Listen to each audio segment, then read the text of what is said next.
കുട്ടമ്പുഴ പഞ്ചായത്തിലെ വിവിധ ഭാഗങ്ങളിൽ കഴിഞ്ഞ ദിവസങ്ങളിലുണ്ടായ ശക്തമായ കാറ്റിൽ നാശനഷ്ടം സംഭവിച്ചവർക്ക് ധനസഹായം ലഭ്യമാക്കണമെന്ന ആവശ്യം.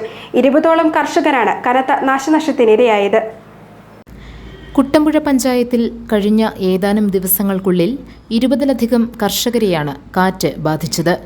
റബ്ബർ ഉൾപ്പെടെയുള്ള കാർഷിക വിളകൾ വ്യാപകമായി നശിച്ചു. ഏതാനും വീടുകൾക്കും കേടുപാടുകളുണ്ടായി. ഗ്രാമപഞ്ചായത്ത് president Mary Kuriakose, vice president Eldhose Baby, കൃഷി ഓഫീസർ MH ജസീന തുടങ്ങിയവരുടെ നേതൃത്വത്തിൽ നാശനഷ്ടമുണ്ടായ പ്രദേശങ്ങൾ സന്ദർശിച്ചു. നിരപ്പേൽ സൈജൻ പോൾ, സിജു പാറങ്കിമാലി, സണ്ണി മുട്ടത്തൊട്ടിയിൽ, പ്രദീപ് ഐമനത്തിൽ, ബേബി വെട്ടിയാങ്കൽ, സോഫി വെട്ടിയാങ്കൽ തുടങ്ങിയവർക്കാണ് കൂടുതൽ നഷ്ടം നേരിട്ടിരിക്കുന്നത്. നഷ്ടക്കണക്ക് കൃത്യമായി കണക്കാക്കി കർഷകർക്ക് ധനസഹായം ലഭ്യമാക്കാൻ നടപടി വേണമെന്ന് പ്രസിഡന്റ് പറഞ്ഞു. ശക്തമായ കാറ്റിൽ നിരവധിയായ കുടുംബങ്ങൾക്ക്, കർഷക കുടുംബങ്ങൾക്ക് ഒരുപാട് നാശനഷ്ടങ്ങൾ സംഭവിച്ചിട്ടുണ്ട്. ഏകദേശം 20ഓളം കുടുംബങ്ങൾക്കാണ് അവരുടെ കൃഷിയിടങ്ങൾ ഏതാണ്ട് 3/4 ഭാഗത്തോളം, അല്ലെങ്കിൽ ചില കൃഷിയിടങ്ങൾ 100% കൃഷിയിടങ്ങൾ നശിച്ചു കഴിഞ്ഞു.